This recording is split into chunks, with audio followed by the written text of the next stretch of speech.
When I look at something this big and say, wait, this has the power to keep girls in school, to keep women providing for their families and keep them progressing with their economic opportunity. This is something that I felt a moral obligation that I had to stand behind, because I knew that this lasting, again, 40 years is what we have found in our accelerating aging test. That means that one of these, you give this to one girl and they are covered for their entire menstrual cycle, for their entire reproductive lifespan. What we really did is we followed the consumer behavior, and that's what really was guiding us. But in the end, that strategy also worked really well for us. But we said, where are the consumers going to purchase their products right now? You have to be in both retail, and you have to be on D2C, and you have to be on Amazon. And so we did an omnichannel approach from the get-go. I think that motherhood really teaches you to be an entrepreneur. I think that it's actually one of those, back pocket strengths that we have as mothers, because you have this baby, they're handed to you and they're like, hey, good luck, raise the baby up into maturity, I'm so excited to have this conversation today with guest Cherie Hoeger, co-founder and CEO of Saalt, the woman-owned certified B Corporation, proving reusable period care can win at mass scale.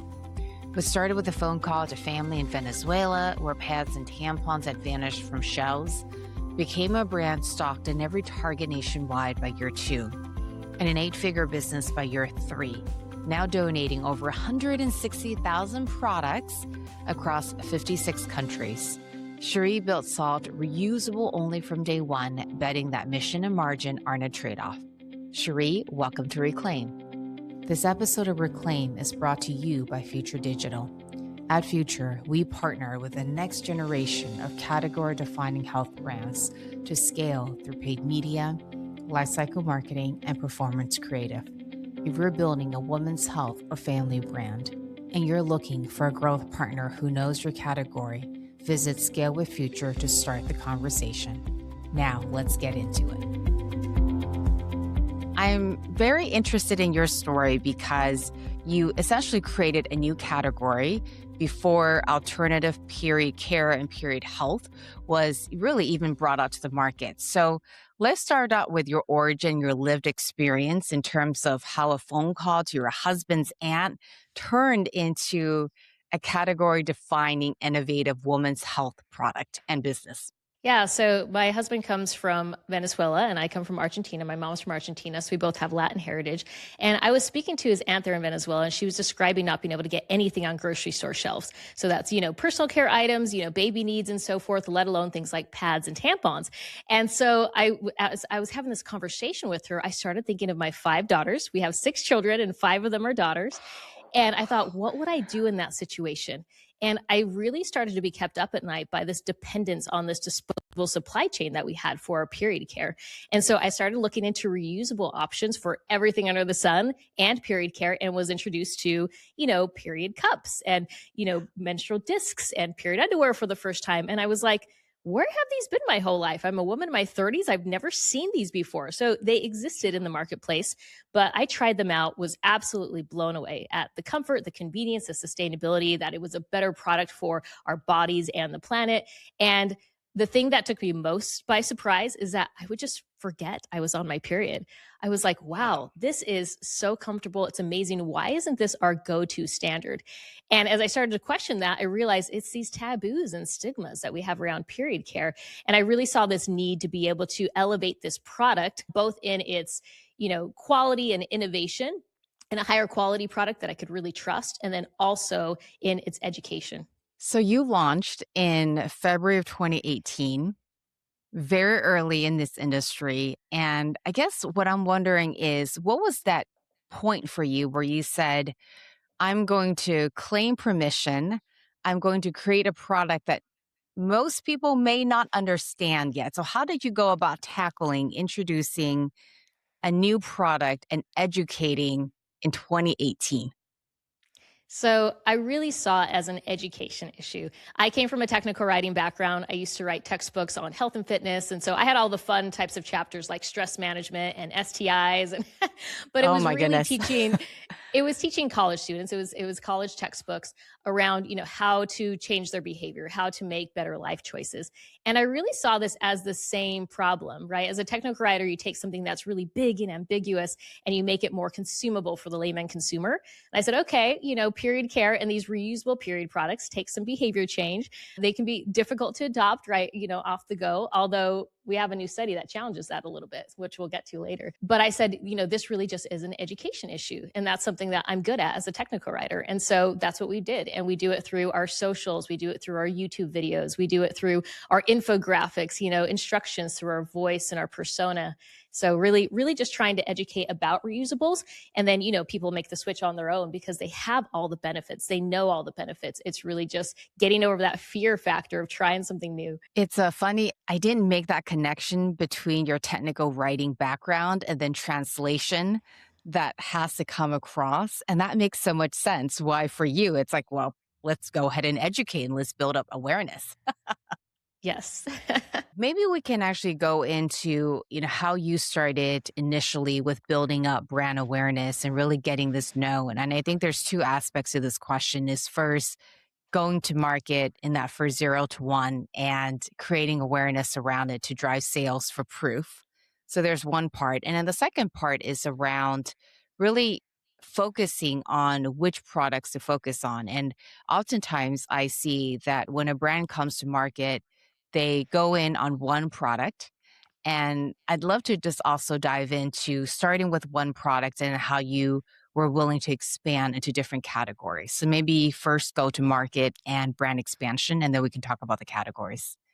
Okay, I love that. I love it. So with our brand, what really shaped it from the get-go is we saw a gap in the marketplace at the time. You had these brands in feminine care that were, all had these pinks and purples and pastels and flowers and women frolicking in white dresses and, kind of patronizing branding that we just see down the tampon aisle, right?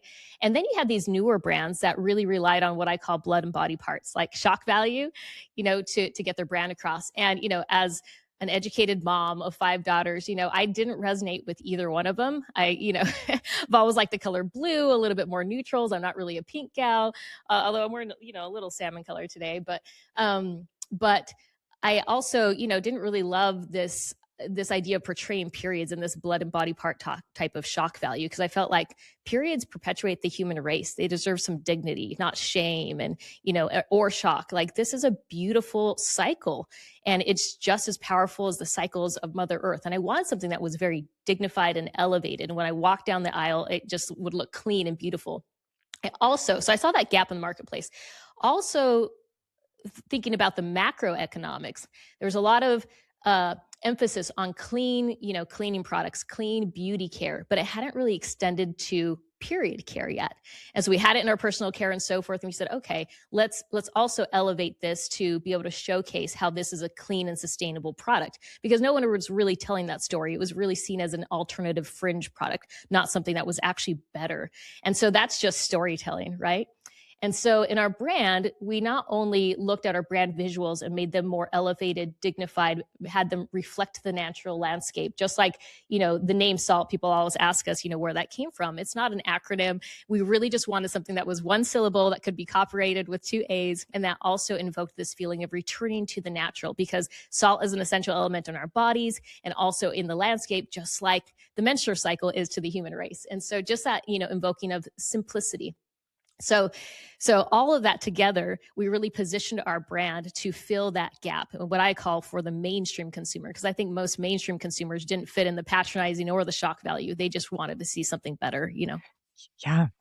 And so, okay, got it. So identity, how you're speaking around the brand and positioning.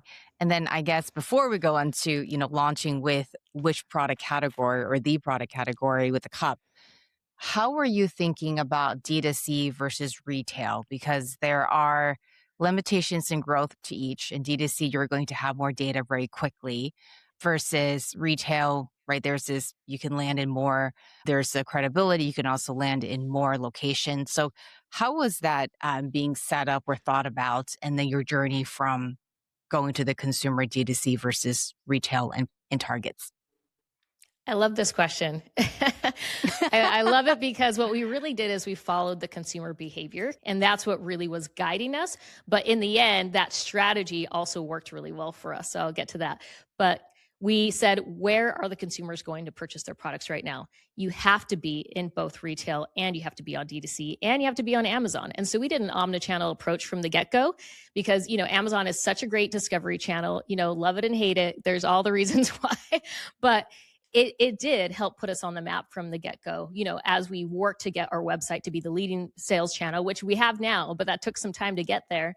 And, retail was so important to us because that's where people are often finding their period care. And it's just a billboard for you when you're in retail. So from the get go, we wanted to be on Target shelves. That was our standard. And we said, in order to make it on Target shelves, because, people will go there as a discovery channel and people who are a little bit more progressive will go there for more clean. They were leading the clean product movement. And so Target was our go-to standard at the time. And now, we're in Walmart stores, we've Whole Foods, other places, Costco.com online. And it's exciting to be in all those retailers, but Target was really it at the time. And so before our launch, we really looked at our packaging and we said, we want something that is going to stand out on Target shelves, something that looks clean and beautiful and really, really is going to make a statement. And we wanted it, the cup to stand on its own pedestal, and show it like a high-end lipstick as it opened up. And so we were very deliberate with our packaging and had that be, part of our strategy. And I can get to the Target story in a minute, but it won out for us. And the last thing I'll say is going omnichannel from the get-go. A lot of people saw that, as we talked with people, they questioned that strategy. They said, why don't you just do D2C? And this was a time when the D2C darlings, you had Casper, you had Allbirds and so forth, and everyone was touting D2C, which we all know now omnichannel is being touted, and a lot of those D2C brands have been struggling or are no longer. So it worked out for us in the end.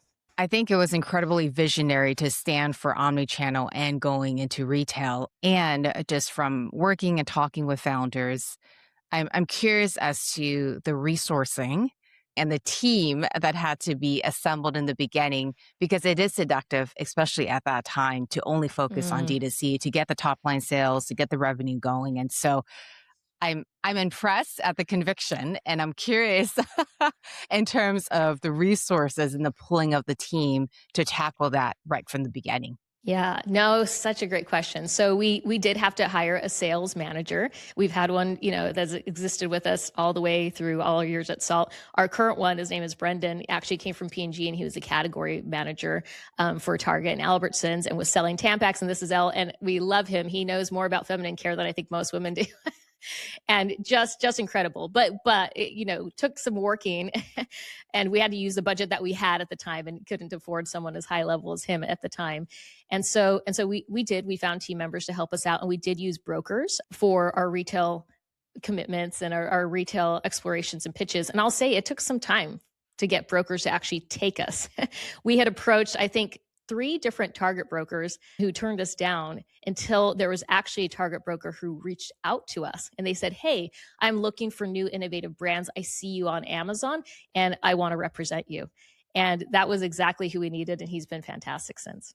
Love that. Target story, if that's worth branching into, and the conviction and commitment around starting with a cup before moving into underwear, because it is so unknown. I'm personally always been so fascinating with introducing a new product like that to market and having the conviction and commitment saying, this is the one we're going to start with. Well, I love that you're giving credit to my conviction and commitment, but I was like, it was actually my customer journey that got me to using cups first. I wasn't a period underwear gal at first, honestly. Okay. It took Yeah. me a little bit to convert to period underwear myself. So, which helps me empathize with our customer stories. So it wasn't as strategic. It was just that I loved cups. Okay, that's honest. I know. I'm being honest here. Yes. But what I really saw, so I had tried the cup. I hadn't tried the discs weren't as well known at the time. I've kind of moved to discs now entirely. Love discs. And I see a lot of cup users that'll take that progression. But the reason we started with the cup is because that's what I had tried at the time and it was life-changing for me. And that's actually the number one phrase that we hear from our consumers now is they say, number one, it's life-changing. And number two, I wish I would have tried it sooner. And I said the same thing when I tried it for the first time. And, I really had tried them out just to test for my family in Venezuela. I thought that this was going to be an emergency prep item for myself. I thought this is something that I might use when I travel. I'll send it to my family in Venezuela. And then when I tried it out myself, I was so blown away by the fact that you can wear it for 12 hours. They can last 10 years. And I thought, I never have to buy tampons again. I can keep one in my purse. I can keep one, in my bathroom. And I just felt this sense of dignity and freedom that I'd never felt before as a grown woman, not to have to rely on these emergency tampon runs. And so I was such a cup convert, but I didn't find one that really worked well with my anatomy at the time and one that I could really fully trust. There's a lot of cups on Amazon that came from China that sometimes would have silicone fillers. And I just struggled to find one I would recommend to my family members. And that's when I wrote my husband along and said, hey, maybe we should start a menstrual cup company because I need to develop a cup. I love these things and I need to develop one I can trust and give it to my family members. And this was it. And it was really scary at the time. It's an FDA regulated category, even the period underwear, which people don't realize. And, I actually told my husband, I said, this is going to be a customer service nightmare. Because there were so many questions. Ooh, that's gross. How, that's so big. How does it fit? There's so many doubts. And so I did have confidence that I could teach about it, but I'm like, I don't know how we're going to take all these questions. So maybe I'll go into go to market a little bit and then talk about our other products. But I'll just say we did know early on that we were going to extend into period underwear, that was going to be a natural fit. And it took me some time testing different period underwear out there.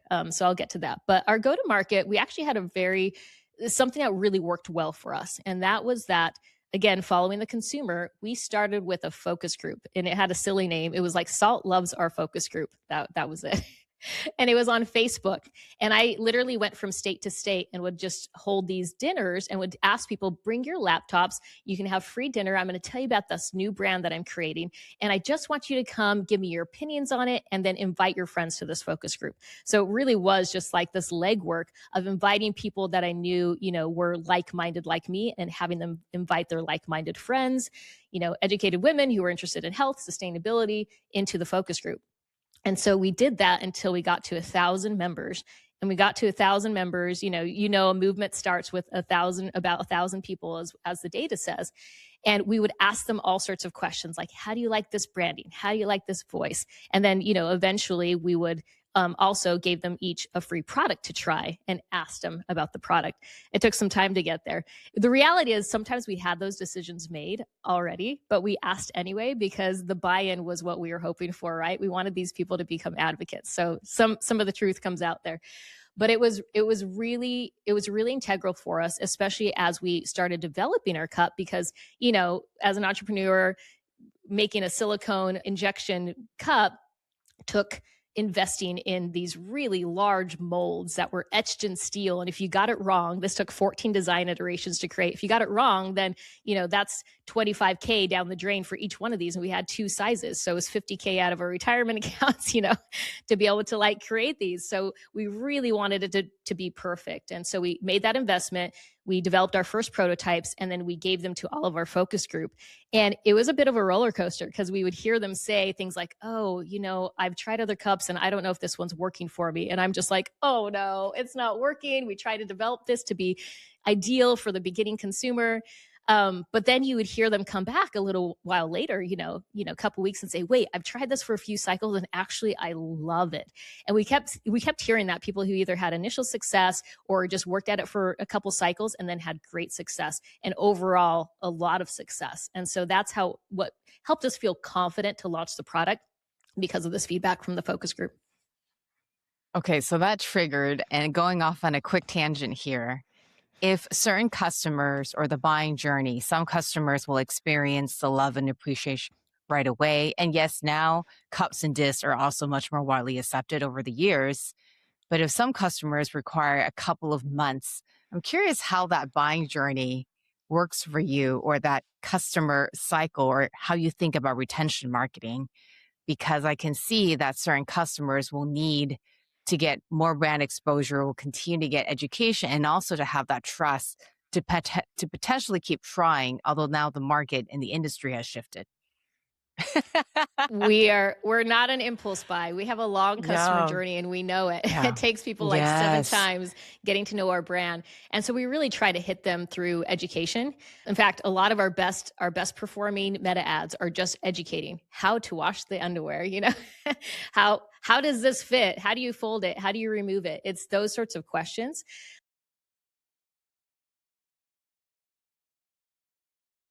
Yeah. No, no. I mean, that's just so fascinating to me, when I think about what's going on inside that customer buying proof points and decisions that they have to make along the way.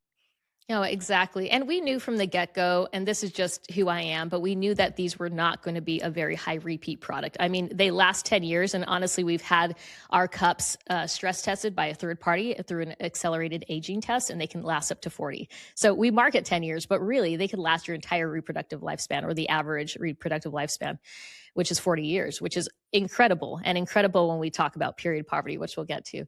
But we know that it's not a high repeat item. The underwear is a higher repeat item, which is why we knew that in order for our company to, be able to maintain and sustain, we needed to have something with higher repeat, which the underwear, especially if you're using it for everyday use. A lot of people think, oh, it's just period underwear. It's like, no, the aha moment we're trying to create is that it can be used for all leaks.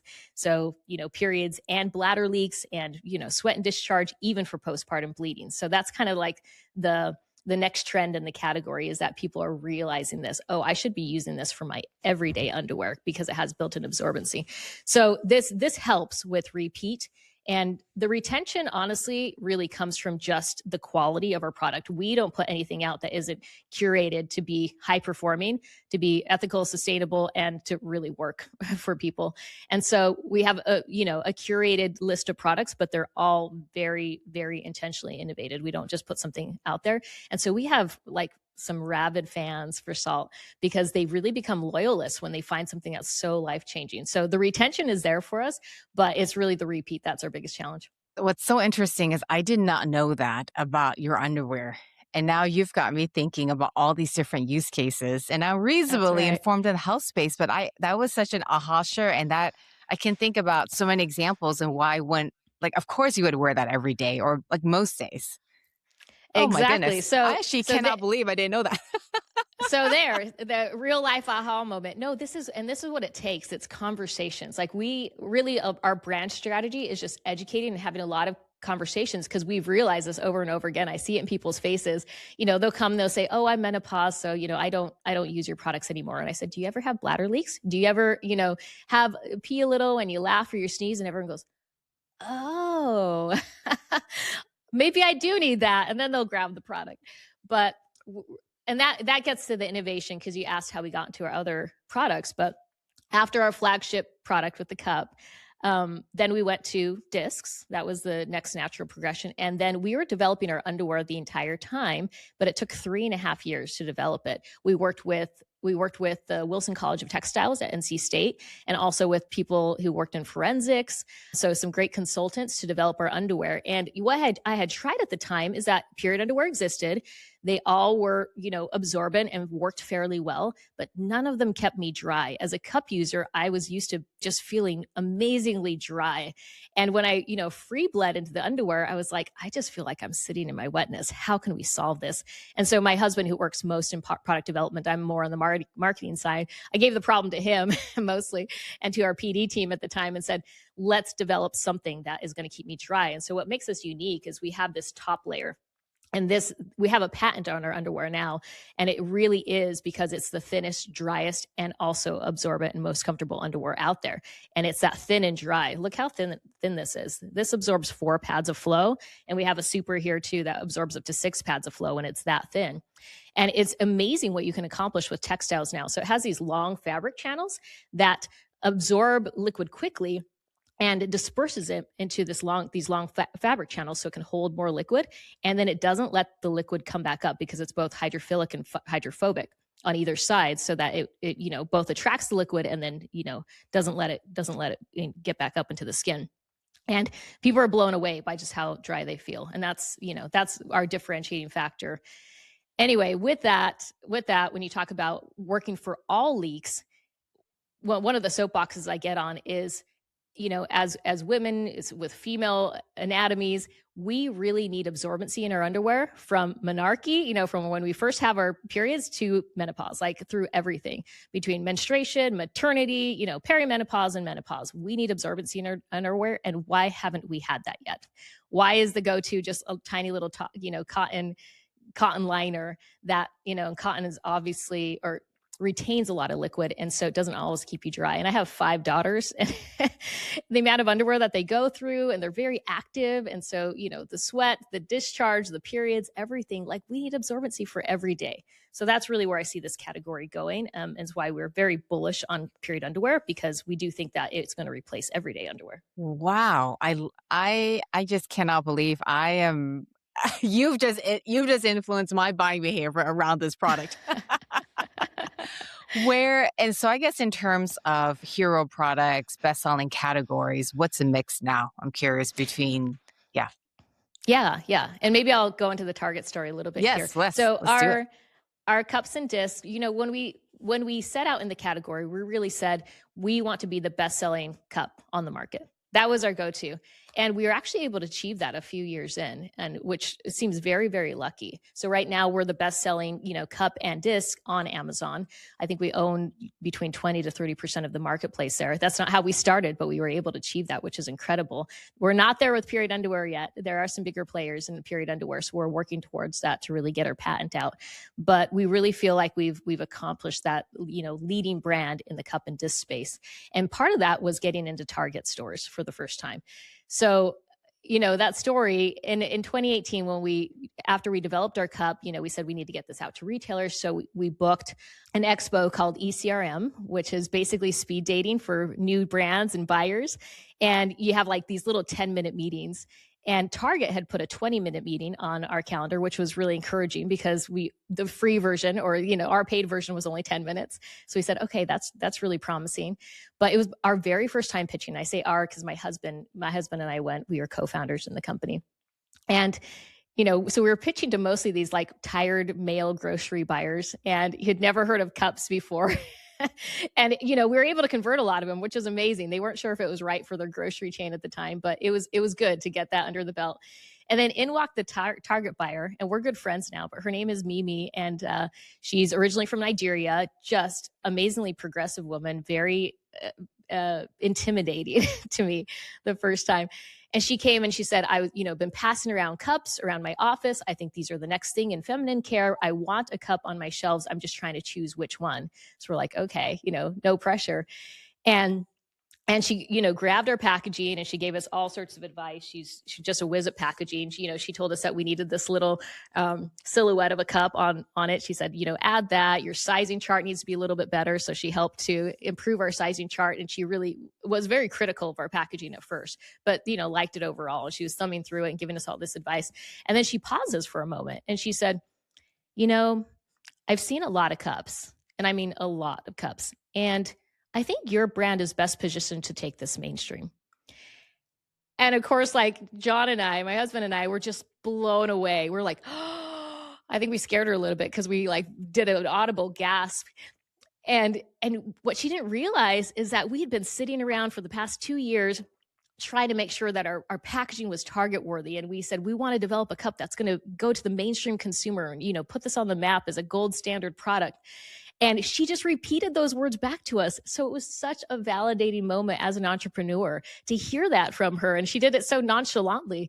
And she's like, okay, I think that I want to invite you to Minneapolis. And so she invited us, and it was my first time to Target headquarters, which was incredible, beautiful headquarters. And then we negotiated an exclusivity agreement. So we launched exclusively in all Target stores nationwide in our second year of business, which is kind of unheard of. And you could say lucky, but also very deliberate in what we did. And that put us on the map as a brand. And so that really helped us to grow. So between that and Amazon, we were able to get to 8 figures in our third year of business. And it was really that Target partnership that then opened so many other doors to other retail partnerships.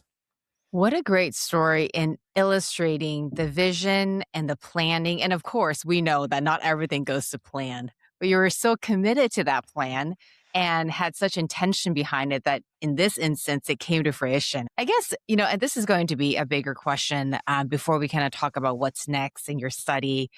but the space and the industry has shifted a lot. And I'm curious, you shared about how Target, Amazon has contributed to your growth over that first 2 to 3 years and how that's opened doors. But shifting gears a bit to marketing, like how would you, especially, and I also love hearing that you run marketing, but how is a company? So there's really two aspects. The space has shifted a lot, and I'm curious about increasing awareness and yet also increasing competition, even if you are the leading in its category, how that has impacted how you think about and drive growth. So I guess that's the first question. And then related to that is how does a brand think about marketing mix? I know TikTok has been, one of your key, like you were at the forefront of that as well with TikTok Shop. But like, how do you Hmm. think about your marketing mix and how that has informed growth as there has been a lot of changes in the last 3 years? Oh, it's ever changing, and AI is Yes. just making that exponential, Yes, and indeed. SEO and Mm. everything. So Yes. I will say our mix in marketing, you try everything, and we have literally tried everything, and we've learned a few things that have worked for us. Number one is finding people where they're at, where they're already having conversations around period care. And so TikTok is one of those examples. We're the number one best-selling feminine care brand on TikTok Shop. And one of the reasons why is because we decided to have these live selling sessions where, we actually hired people in our office to just be live sellers only, and would come in, on a part-time basis, mostly moms who are just incredible and loved our products. And they would just answer people's concerns and just talk about it over and over again, because there's just so many small little doubts that people have, or they just have questions. And usually in the customer journey, they've heard about the product, they understand that it's going to be better for them, and they're convinced of that, but they just don't know if it's going to work for them, or they're a little scared to try it. And so they just need a trusted voice or a trusted professional to be able to help them get over that hump and answer their questions. And so when they have someone really approachable from our office and our team talking about how they use it, other people are chiming in with comments, that usually gets them over the hump. So we try to scale those conversations as much as possible. I'm actually starting my own podcast called The Saalt Show, launching in a few weeks for that reason, because another one of our focuses is to own our channels and to bring traffic. And I'll have so many people that I'll speak to. I don't consider myself a salesman, but I truly believe in our products. I use them myself. My daughters use them. My aging mother-in-law uses it for bladder leaks. And I just really want to improve the lives of women and girls across the world. And so I just talk about our products very naturally. And that conversation will usually get people over the hump. And so I'm trying to escalate that a little bit more with my voice as well. So a focus on owning our channels, a focus on meeting customers where the conversations are. And then the other thing is putting our marketing dollars towards funding in women's health. And this gets to our study. I will say, though, also, we spend too much on Meta, and we're trying to get away from that. So It's honest. like we are reliant on Meta for customer acquisition as well, and nobody likes it, and it's like so expensive, and it's so much harder for brands since the iOS updates. And so that's just like a constant story to every expo we go with. So we're not perfect, we're spending way too much through the nose on Meta also, but we're trying a lot of things that have worked for us, so I'm sharing some of those. So the other thing that we did recently is we noticed that a lot of our biggest brand awareness came when there was bad news about disposable products in the media. That was when the UC Berkeley, article came out that had found toxic heavy metals, even though it was traces, there were still heavy metals in tampons, and it was every tampon that they studied. And they found 16 heavy metals. Suddenly our sales were tripling overnight. And we're like, what just came out? So what's going on? Because our sales are just going through the roof. And it was this study. Same thing happened in COVID, as people weren't able to get disposable products, and they weren't able to get toilet paper or tampons, then we started seeing our sales just increasing overnight again. And then that happened another time with a tampon shortage. So we realized that actually one of the best methods to get brand awareness and to get people over that hump of their fear and the fence is by seeing some bad news around disposables. And I'm grateful to have had tampons and pads all growing up, so I'm grateful for them. I don't really see them as a villain, but in marketing you do have your villains, and for us it's disposables. We see reusables, any company, as our allies.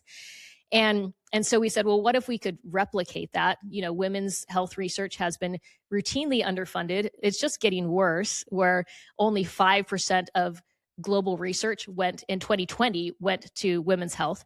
And now there's been a 31% drop with a lot of the changes with the new administration and cutbacks in any funding that includes the word women in it. So that just tells you where it is. So we said, if we want to test more about reusable products, it's really going to be up to us. So we funded a study recently. It was a consumer study that we did with an independent party called People Science. And what we'd heard over the past 8 years at Salt, so many times people would say, when I switched to a cup or disc, my cramping improved. My periods got shorter and just had overall improvement, with my fatigue and headaches and everything. And we've seen this anecdotally for so long. And we said, what if we test that? Like, let's put it out there and see if this is really true. We've heard this, and let's see if we can get some data behind it. And so we did, and we followed 188 participants over 3 cycles. And they started with a tampon as their baseline for the first cycle, and then switched to one of our cups and discs for the next 2 cycles, and then self-reported their symptoms through a Chloe app, so in their real life scenarios. And it was amazing. So 8 out of 10, so 78% of women said that their period symptoms improved overall across. And the things that they named the most were cramping, less headaches. And that's so interesting about the headaches and fatigue. And then the other thing is the baseline standard for those who had 0 cramping on their period was 4% with tampons. It jumped to 24% when they made the switch. And so that's 6 times more likely to have 0 cramping when they made the switch to cups and discs. So great. And then we also tested to see how hard are these to use, because so many people think these are so difficult, Less than 10% said that they were difficult to use. And so we were thrilled with this study. It just got picked up by Forbes, by USA Today, by the New York Post, and literally just a few weeks ago. But we're so excited that we now have data that we can put out there and help women make more informed choices around their menstrual products to actually, improve their period care symptoms. Yeah. What I love about the women's health space is it stems oftentimes from lived experience. What at least 70% of women's health startups have at least one female founder. You have 5 daughters. And in terms of your mission with what you donate over 140,000 cups, doing this type of research to help shift consumer behavior, not just to grow the company, but really in service of our health. It's just really incredible and so fantastic. Well, ending global period poverty truly is our company's North Star. And we don't lie about that. That is in our strategic plan. Like, that's what we want to do. And, it probably comes from me. I'm very philanthropic at heart. Maybe it's because my family came from Argentina. And of course, we know how difficult Venezuela is. And I truly want to help women and girls across the world. And I've seen how education has improved my life. And I can't imagine a world where girls' education is limited by something as basic as a period. And so when I look at something this big and say, wait, this has the power to keep girls in school, to keep women providing for their families and keep them progressing with their economic opportunity. This is something that I felt a moral obligation that I had to stand behind, because I knew that this lasting, again, 40 years is what we have found in our accelerated aging tests. That means that one of these, you give this to one girl and they are covered for their entire menstrual cycle, for their entire reproductive lifespan. That is so powerful. And this is like, for the price of a hamburger, essentially. And we wanted to get that out to the world. So yes, we have donated over 160,000 products in 56 countries now to keep girls in school. And we've funded 1.3 million days of school for girls. We have 3 pillars with our social impact program, and it's improving menstrual health, and it's girls' education and environmental sustainability. And we truly walk the walk. We don't do it on our own. We partner with incredible charities and organizations. We don't take the white saviorism approach. Instead, we teach them about our products. We give them the education. We give them, an initial allocation. They learn about the products with their staff, and then they distribute it. And we have these ongoing partnerships. But it's because, our North Star is that we want to change lives. Mm. And I love that it can be so simple and yet so impactful and powerful. Before we go to our last question, which is around helping, and we've been talking a lot about this around what you're helping your customers reclaim. I thought it would be fun to just take a moment and switch gears to you being a female founder. I'm curious about if you've always had that founder instinct, or, we've also been talking a lot about childhood and background influences. I guess for me, I'm curious around the taking the risks to being a mom and having the headspace and the mental load and being a entrepreneur at the same time, and also with your husband. Like, how did you know that this was your life's work? And I'm obviously just putting this on you in terms of this being your life's work and just from what we've talked about. But like, how did you know? Has this always just been such a natural fit for you? We also have a lot of female founders who are listening at different stages of their entrepreneurial Hmm. journey. And so, yeah, I thought it'd be worth visiting. This is great. It's a chance to get really real. So, my husband and I, we've always been entrepreneurs since we were first married. We got married young, so in my 20s. And yes, we've always known we wanted to live life independently and be entrepreneurs. And we kind of started in e-commerce. We did some real estate too. I had my real estate license. We flipped homes for a while, and then I obviously wrote. I was in technical writing. That was my major was English with a writing emphasis, and I did technical writing for a profession for a long time too. And so always kind of did that freelance on the side as I raised my youngest children. But then we also had an e-commerce venture where we actually imported products from Brazil and sold online. So it wasn't our first rodeo when we got to Salt. We had some things under our belt, which was great. But I would say yes, we wanted that the freedom and independence, but I was more risk adverse than my husband. He's a little bit more visionary than me. I'm a little bit more of we run a program called EOS, and I was always more of the integrator type, and he was more of the visionary. And we had to kind of challenge those roles a little bit in this company because we needed a female founder face. Well, not needed, like I was the female founder face, and it made sense for a company too. I'm the one who came up with the product idea, but it was very much together. But I'll say, I think that motherhood really teaches you to be an entrepreneur. I think that it's actually one of those, back pocket strengths that we have as mothers because you have this baby, they're handed to you and they're like, "Hey, good luck, raise the baby up into maturity," you know. And you really are taught and go through this experience of raising something, a creation of your own, all the way through maturity, and you can't just give it back, right? And that's a lot like business is. You have to, once you start this creation, it's on you, it's on your shoulders. And what happens, to that baby, to your creation, it really depends on you. And so I think that motherhood really prepares you a lot for entrepreneurship because you have to learn the hustle, the grit, the late nights, and you sacrifice and you do whatever it takes. And that's everything that's required to start a business too, right? And so, having 6 children and imagining that all together has taught me a lot of lessons on work life integration. People ask me about work life balance all the time. And I tell them, I think it's a myth. It doesn't exist in my vocabulary. And I feel like it just sets you up for failure and a lot of mom guilt. Whereas work life integration is really figuring out how to maximize your life in work and life because there is no work life balance. You have 8 hours that you work and like 8 hours that you sleep. There's not extra time, a lot of extra time there to, work out and to and to be with your children and to focus on your health and your desires, all of those things. So you really have to learn to integrate it. So I've developed a big real system and routine that helps me stay grounded and that helps really maximize life. And I think that business has been one of the greatest challenges, but also one of the greatest journeys in personal development is having to learn how to be so deliberate with your time because you lack it when you're a mom of 6 and running a business. So I feel like I'm actually more efficient and high functioning than I was, prior to starting Salt, which is pretty incredible. I so love that story and appreciate that perspective and how you're framing it as it working and feeling together versus the tension of having to hold both, which you also hear that perspective as well. And I so appreciate that. And I've always said the business is another baby, right? So I have 2 Yep. boys. My business is my third. So I say to Yep. Seth all the time, my husband, I've got 3 kids. He was like, "You do?" Yes, I knew. I got 3 kids.